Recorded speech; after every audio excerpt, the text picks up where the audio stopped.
আসসালামু আলাইকুম, স্বাগত জানাচ্ছি আরটিভির সকালের সংবাদে। আপনাদের সঙ্গে আছি আমি সৈয়দা সাদিয়া বেনাজির। ঢাকা বিশ্ববিদ্যালয় কেন্দ্রীয় ছাত্র সংসদ ডাকসু নির্বাচনে ভিপি পদে ছাত্র শিবির সমর্থিত প্রার্থী মোহাম্মদ সাদিক কায়েম এবং জিএস পদে SM ফরহাদ ও AGS পদে মহিউদ্দিন খান বিজয়ী হয়েছেন। সকালে সিনেট ভবনে এ ফলাফল ঘোষণা করা হয়। ভিপি পদে 14,042 ভোট পেয়েছেন সাদিক।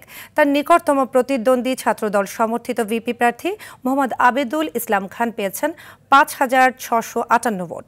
স্বতন্ত্র প্রার্থী উমামা ফাতেমা পেয়েছেন 3,389 ভোট। আরেক স্বতন্ত্র প্রার্থী শামীম হোসেন পেয়েছেন 3,681 ভোট। জিএস পদে SM ফরহাদ 10,794 ভোট পেয়ে নির্বাচিত হয়েছেন। তার নিকটতম প্রতিদ্বন্দ্বী হামিম পেয়েছেন 5,283 ভোট। মেঘ মোল্লার পেয়েছেন 4,949 ভোট।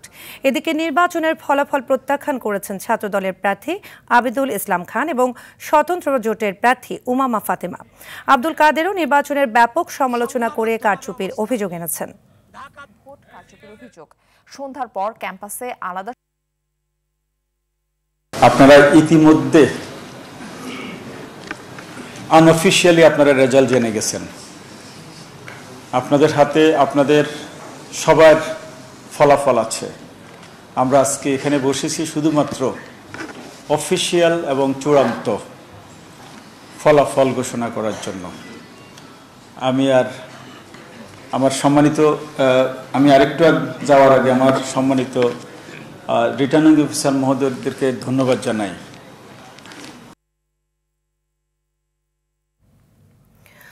ভোট গ্রহণের জন্য প্রস্তুত ডাকসু নির্বাচন কমিশন। আজকের দিন পেরোলেই কাল জাহাঙ্গীরনগর বিশ্ববিদ্যালয়ে হতে চলেছে কেন্দ্রীয় শিক্ষার্থী সংসদ নির্বাচন। ইতোমধ্যে প্রার্থীরা তাদের প্রচারণা শেষ করেছে। গেল রাত 12টায় শেষ হয়েছে এই প্রচারণা। এর মধ্যে সকল ধরনের প্রস্তুতি সম্পন্ন করেছেন নির্বাচন কমিশন।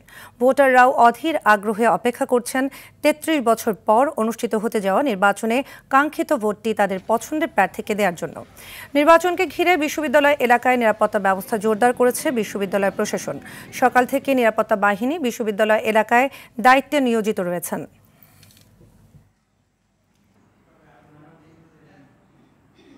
নির্বাচনটিকে শঙ্কামুক্ত রাখার জন্য আমাদের শিক্ষার্থীরা যাতে নির্দ্বিধায় তাদের ভোটাধিকার প্রয়োগ করতে পারেন তার জন্য আমরা নিরাপত্তা ব্যবস্থাকে প্রথমে সুনিশ্চিত করতে চাই এবং নিরাপত্তা ব্যবস্থা সুনিশ্চিত করার লক্ষ্যে আমরা দেশপ্রেমিক সেনাবাহিনীকে অনুরোধ করেছি বিশ্ববিদ্যালয়ের পক্ষ থেকে, একই সাথে বাংলাদেশ পুলিশ বাহিনীকে অনুরোধ করেছি। ডাকসু নির্বাচন ঘিরে শেষ মুহূর্তের পরিস্থিতি জানাতে বিশ্ববিদ্যালয় থেকে সরাসরি যুক্ত হচ্ছেন সহকর্মী ওমর ফারুক। ফারুক, বিশ্ববিদ্যালয় নিরাপত্তা ব্যবস্থা কেমন দেখতে পাচ্ছেন? আর ডাকসু নির্বাচনের ফলাফল নিয়ে জাহাঙ্গীরনগর বিশ্ববিদ্যালয়ের শিক্ষার্থীদের মধ্যে কোনো প্রতিক্রিয়া দেখতে পাচ্ছেন কিনা আমাদের জানাবেন। আপনাকে আমি এই মুহূর্তে রয়েছি জাহাঙ্গীরনগর বিশ্ববিদ্যালয়ে। তো গত রাতে কিন্তু জাহাঙ্গীরনগর বিশ্ববিদ্যালয়ে যে ডাকসু নির্বাচনের যে প্রচারণা সেটি কিন্তু রাত 12টায় শেষ হয়ে গিয়েছে। আজ কিন্তু বিশ্ববিদ্যালয় নীরব রয়েছেন। তো আজকে কোনো প্রচারণা নেই। আগামীকাল কিন্তু দীর্ঘ 33 বছর পর যে নির্বাচন অনুষ্ঠিত হতে যাচ্ছে সেই নির্বাচন কিন্তু আগামীকাল অনুষ্ঠিত হবে। সেই নির্বাচনকে ঘিরে কিন্তু বিশ্ববিদ্যালয় এলাকায় এখন নীরব রয়েছে বলে আমরা দেখছি। তো নির্বাচন কমিশন কিন্তু বিশ্ববিদ্যালয়ে যে দীর্ঘদিন পরে যে নির্বাচন অনুষ্ঠিত হতে যাচ্ছে সেই নির্বাচনকে ঘিরে কিন্তু তারা নিরাপত্তা ব্যবস্থা জোরদার করেছেন এবং তারা নির্বাচনকে নিশ্চিত নিরাপত্তা করতে কিন্তু তার সব ধরনের প্রস্তুতি গ্রহণ করেছেন। আমরা জেনেছি নির্বাচন কমিশনের কাছ থেকে তারা কিন্তু নির্বাচন প্রস্তুত রয়েছে। নির্বাচন প্রচারের জন্য নির্বাচন যে ব্যবস্থা রয়েছেন সে তার সমস্ত প্রক্রিয়া কিন্তু তারা সম্পন্ন করেছেন। তারা যে বুথগুলো রয়েছে সে বুথে কিন্তু তারা ইতিমধ্যেই ব্যালট বাক্স যেগুলো রয়েছে সেগুলো কিন্তু পাঠানো শুরু করেছেন। এবার কিন্তু 21টি হলে কিন্তু 224টি বুথ রয়েছে। নির্বাচনকে কেন্দ্র করে কিন্তু 224টি বুথ তারা তৈরি করেছেন এবং নিরাপত্তার দায়িত্বে রয়েছেন কিন্তু 1200 পুলিশ সদস্য। তারা কিন্তু এই ক্যাম্পাসের বাহিরেই অবস্থান করবেন, প্রয়োজন হলে তারা ভিতরে তারা দায়িত্ব পালন করবেন বলে আমাদেরকে জানিয়েছেন। তো নির্বাচনকে ঘিরে কিন্তু ঢাকা বিশ্ববিদ্যালয়ে যে নির্বাচন অনুষ্ঠিত হয়েছে সেই নির্বাচনকে নিয়ে কিন্তু এখনো কোনো প্রতিক্রিয়া কিন্তু জাহাঙ্গীরনগর বিশ্ববিদ্যালয়ে শিক্ষার্থীরা বলেনি। তো তাদের কোনো প্রতিক্রিয়া কিন্তু এখনো জানা যায়নি। তবে গত রাতে কিন্তু আমরা যে বাম দলের যে ভিপি প্রার্থী অমৃত রায়ের জনের যে প্রার্থিতা বাতিল করেছে নির্বাচন কমিশন, আদালত তার প্রার্থিতা ফিরিয়ে দেওয়ার জন্য এক আদেশ দিয়েছিলেন। সেই আদেশের পরিবর্তে কিন্তু চেম্বার আদালত আবার সেই আদেশ কিন্তু স্থগিত করেছেন। তারপরে কিন্তু গত রাতে আমরা দেখেছি নির্বাচন কমিশন কার্যালয়ে এসে বাম দলের যারা সমর্থক রয়েছেন তারা এসে কিন্তু নির্বাচন কমিশনকে তারা তার প্রার্থিতা ফিরে আদালতের আদেশ ভায়োলেট করে তার প্রার্থিতা ফিরিয়ে দেওয়ার জন্য নির্বাচন কমিশনকে অবরুদ্ধ করে রাখেন। তো এই নিয়ে কিন্তু রাতভর কিন্তু একটি বাকবিতণ্ডা চলে নির্বাচন কমিশনের কার্যালয়ে। তো নির্বাচন কমিশন কিন্তু পরবর্তীতে ভোর রাতে কিন্তু তারা আবার নির্বাচন কমিশন অফিস ত্যাগ করেন। তো নির্বাচনে আমার কাছে এই সর্বশেষ। ফারুক, আপনাকে ধন্যবাদ। এদিকে রাজশাহী বিশ্ববিদ্যালয়ে কেন্দ্রীয় ছাত্র সংসদ নির্বাচনের প্রার্থীদের প্রাথমিক তালিকা প্রকাশ করা হবে আজ। ইতোমধ্যে বিশ্ববিদ্যালয়ে মনোনয়নপত্র যাচাই বাছাই শেষ হয়েছে। তফসিল অনুযায়ী 11 সেপ্টেম্বর তালিকায় আপত্তি গ্রহণ ও নিষ্পত্তি, 13 সেপ্টেম্বর মনোনয়নপত্র প্রত্যাহার এবং 14 সেপ্টেম্বর প্রকাশ করা হবে প্রার্থীদের চূড়ান্ত তালিকা। রাকসুর 23টি পদের বিপরীতে 260 জন, সিনেট ছাত্র প্রতিনিধি নির্বাচনের 5টি পদে 62 জন এবং প্রতিটি হল সংসদ নির্বাচনে 15টি পদে 17টি হলে 603 জন সহ মোট 925 প্রার্থী মনোনয়নপত্র জমা দেন।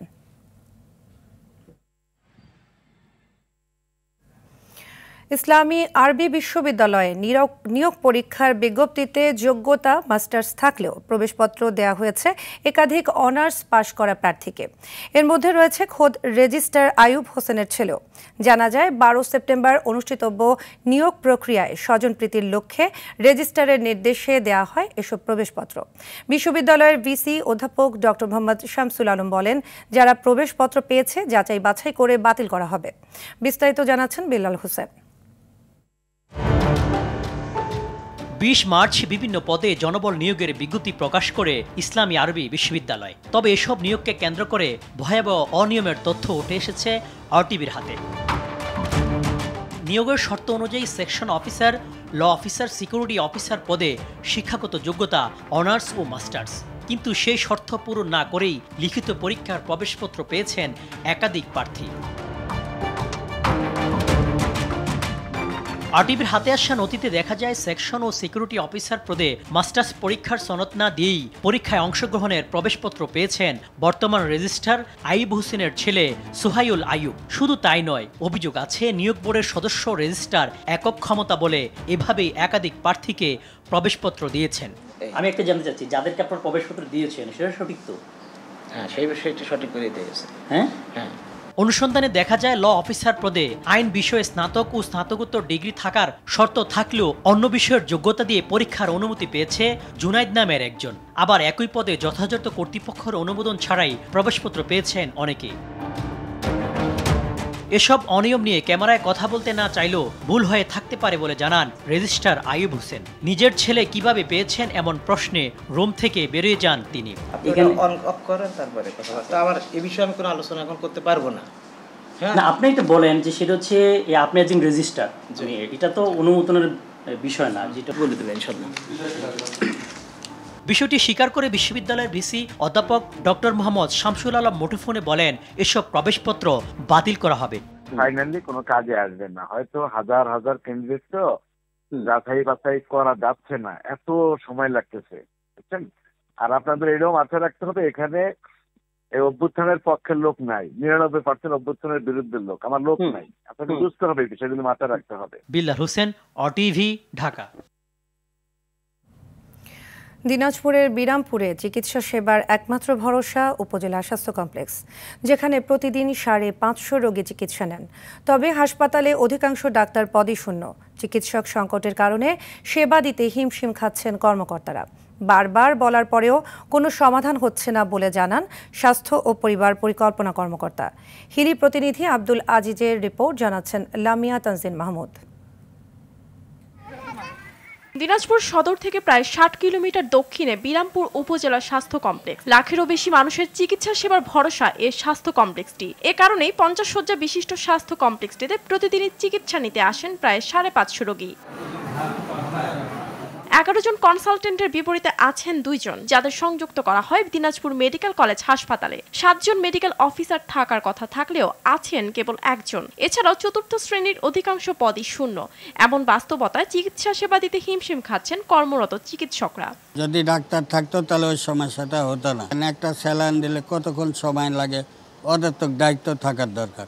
ডাক্তারের সংকট, ডাক্তারে যে কোনোদিন আসে কোনোদিন আসেই না। একটু ওষুধ পাতে ভালো হতো, ডাক্তার দুবার তিনবার দেখলো তাহলে ভালো হতো। যেখানে দেখা যাচ্ছে 50 জনকে দিব সেখানে 70-80 জনকে দিতে হচ্ছে, তখন তো একটু সময়ও বেশি লাগবে, তখন দেখা যাচ্ছে আমি একটু তাড়াহুড়াও করতে চাবো, তখন রোগীদেরকে প্রপার স্যাটিসফ্যাকশন আসে না আমার। বারবার চিঠি দিয়েও মিলছে না সমাধান বলে জানালেন হাসপাতালের এ কর্মকর্তারা। আমরা শুধুমাত্র 2 জন মেডিকেল অফিসার আছি, দেখা যাচ্ছে আমরা পাল্লাক্রমে 24 ঘন্টা ডিউটি করি 2 জন মিলে। আমাদের খুব কষ্ট হচ্ছে। বিষয়টা ঊর্ধ্বতন কর্তৃপক্ষকে জানানো হয়েছে, কিন্তু আসলে সমাধান হচ্ছে না। ডায়েট চেক করা, আমার হাসপাতালে পরিষ্কার পরিচ্ছন্নতা যে কার্যক্রমগুলো করার কথা সেগুলো যে তদারকি করবে এগুলো আমার মেডিকেল অফিসার করবে, বা আমার যে নার্সিং সুপারভাইজার বা নার্সিং স্টাফ যারা আছেন তাদের যে তদারকি করা সেটা তো আমাদের সমস্যা হচ্ছে। আমরা প্রপারভাবে সেই চার্টগুলো মেনটেন করে সেগুলো তদারকি করতে পারতেছে না আমাদের এই মেডিকেল অফিসারগুলো সংকট থাকার কারণে। 50 শয্যা বিশিষ্ট হাসপাতালে বিদ্যমান সমস্যাগুলো সমাধানে দায়িত্বশীল হবে কর্তৃপক্ষ, এমনটাই আশা সংশ্লিষ্টদের। Lamia Tangier Mahmud, RTV। জুলাই আন্দোলনে ঢাকা চট্টগ্রাম মহাসড়কের কাজলা এলাকায় পুলিশের গুলিতে শহীদ হন নারায়ণগঞ্জের হাফেজ মোহাম্মদ ইব্রাহিম খলিল।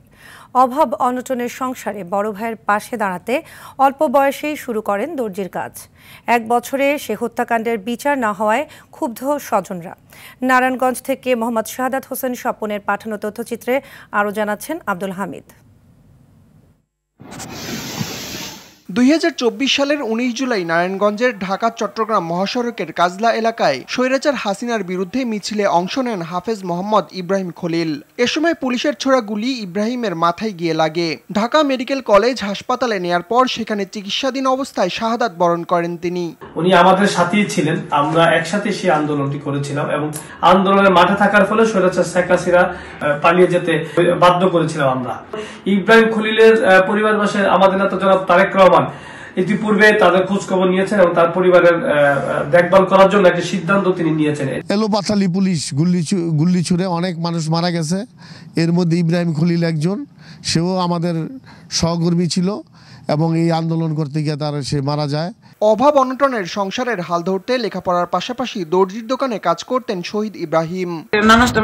আমি রান্নার পাও জোগাড় করছি, কিছুক্ষণ পরে তার খবর আসলো, আমার ছেলের মারলো, হত্যা করলো। বিচার চাই, আমার ছেলের বিচার সরকারে করব। দেশের জন্য নিঃস্বার্থে জীবন বিলিয়ে দেয়া এই জুলাই যোদ্ধার আত্মত্যাগকে সম্মান জানাতে তার পরিবারকে সহযোগিতার পাশাপাশি হত্যাকারীদের বিচার নিশ্চিতের দাবি স্বজন ও এলাকাবাসীর। আব্দুল হামিদ, RTV। বাগেরহাটের 4 আসন থেকে 1টি কমিয়ে 3টি করার প্রতিবাদে সর্বদলীয় সম্মিলিত কমিটির ডাকে 48 ঘণ্টার হরতাল শুরু হয়েছে। সকাল 6টায় জেলার প্রবেশদ্বারগুলো বন্ধ করে দেওয়া হয়েছে। এতে খুলনা ঢাকা, খুলনা পিরোজপুর, খুলনা মোংলা সহ দূরপাল্লার ও অভ্যন্তরীণ সকল রুটের যান চলাচল বন্ধ রয়েছে।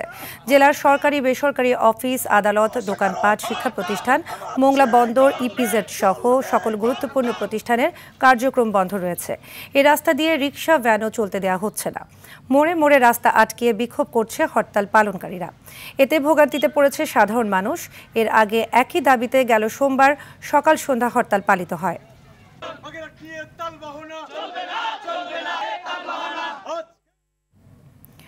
3 বছরেও শেষ হয়নি পাবনা জেলা কৃত্রিম প্রজনন কেন্দ্রের অফিস ভবনের নির্মাণ কাজ। 2023 সালের নভেম্বরে 3 তলা বিশিষ্ট ওই ভবনের নির্মাণ শেষ হওয়ার কথা থাকলেও হয়নি অর্ধেক কাজও। অভিযোগ রয়েছে ঠিকাদারদের গাফিলতি আর কর্তৃপক্ষের উদাসীনতায় নির্মাণ কাজ বন্ধ আছে। এতে পুরনো জরাজীর্ণ ভবনে কার্যক্রম চালাতে ভোগান্তি পোহাতে হচ্ছে কর্মকর্তা কর্মচারীদের। পাবনার ঈশ্বরদী থেকে বায়েজিদ বোস্তামির তথ্যচিত্রে জানাচ্ছেন নাদিরা সুলতানা। প্রাণী সম্পদ ও ডেইরি উন্নয়ন প্রকল্পের আওতায় 2022 সালে নভেম্বরে পাবনার ঈশ্বরদীতে জেলা কৃত্রিম প্রজনন কেন্দ্রের অফিস ভবন নির্মাণ কাজ শুরু হয়। 3 তলা বিশিষ্ট এই ভবনের ব্যয় ধরা হয় 1,89 লাখ টাকা। কাজ শেষ হওয়ার কথা ছিল 2023 সালের নভেম্বরে, তবে নির্ধারিত সময়ের মধ্যে কাজ শেষ করতে পারেনি ঠিকাদারি প্রতিষ্ঠান বার্স কনস্ট্রাকশন। গত ৬ মাস ধরে বন্ধ আছে কাজ। এতে পুরনো জরাজীর্ণ ভবনেই চলছে অফিসের কার্যক্রম। চরম ভোগান্তি পোহাতে হচ্ছে কর্মকর্তা কর্মচারীদের। এছাড়াও নির্মাণাধীন ভবনে মাদক সেবীদের আনাগোনায় অফিসটির নিরাপত্তাও ঝুঁকিতে আছে। রড মিস্ত্রিদের ঠিক মতন বেতন দেয় না, ঠিক মতন হাজিরা দেয় না। এখানে যখন বর্ষাকাল আসে আমাদের বিল্ডিং আমরা যেখানে কাজ করি সেই রুমে পর্যন্ত পানি চলে আসে। প্রায় রাতে দেখা যাচ্ছে যে নেশাখোররা এখানে আড্ডা দিচ্ছে, যার জন্য আমাদের অফিসের নিরাপত্তা বিঘ্নিত হচ্ছে। ঠিকাদারের সঙ্গে যোগাযোগের চেষ্টা করা হলেও কল রিসিভ করেননি তিনি। এ বিষয়ে ঊর্ধ্বতন কর্তৃপক্ষের আশ্বাস মিললেও দৃশ্যমান কোনো অগ্রগতি হয়নি। এই কাজ বন্ধের কারণ আমাদের ডিজি মহোদয় এবং এলডিডি প্রকল্পের ঊর্ধ্বতন কর্তৃপক্ষকেও জানানো হয়েছে, তারাও বলছেন আমরা দেখছি। এ ব্যাপারে অনেকটা দায়সারা বক্তব্য দিলেন প্রকল্প পরিচালক। সারা দেশে আমাদের প্রচুর কাজ, কোন একটা সাইটে তো আসলে রেগুলার আমরা লুক আফটার করতে পারি না, অনেক সাইট রয়েছে। ভোগান্তি কমাতে দ্রুত ভবনটি নির্মাণ কাজ শেষ করার দাবি সংশ্লিষ্টদের।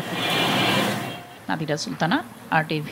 নেপালে চলমান সংকটের সমাধান খুঁজে বের করতে বিক্ষোভকারীদের আলোচনায় বসার আহ্বান জানিয়েছেন দেশটির সেনাপ্রধান জেনারেল অশোক রাজ সিগদেল। সামাজিক যোগাযোগ মাধ্যমে এক ভিডিও বার্তায় এই আহ্বান জানান তিনি।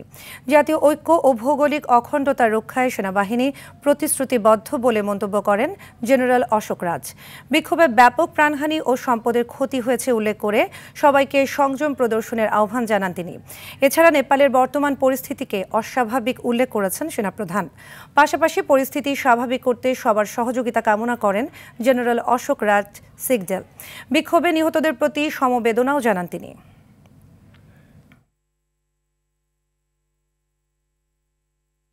हालसम्म धेरै जनधनको क्षति, আইন শৃঙ্খলা রক্ষা, জাতীয় ঐক্য নিশ্চিত করা এবং প্রাণহানি ও সম্পদের যেন কোনো ক্ষতি না হয় তা আমাদের সবার দায়িত্ব।